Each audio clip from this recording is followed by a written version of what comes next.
Welcome to a Foxy Tech Tips tutorial on changing when the watch goes back to the clock face from an app on the Apple Watch Series 10. If you find this tutorial helpful, please consider subscribing to my channel and liking the video. Press the digital crown to open the app menu. Tap the settings cog to open settings. Scroll down settings and select general. Scroll down the general settings and tap return to clock. Under return to clock, you can choose between always after 2 minutes and after 1 hour. If you choose always, then the watch will return to clock face on wrist down.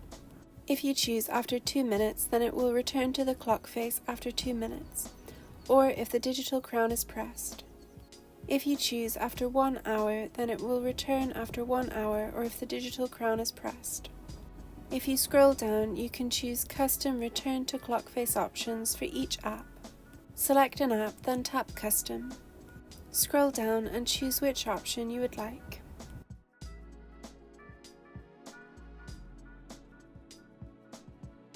And that draws an end to this tutorial. Please like the video if you found it helpful and subscribe to Foxy Tech Tips for more Apple Watch tips and tricks.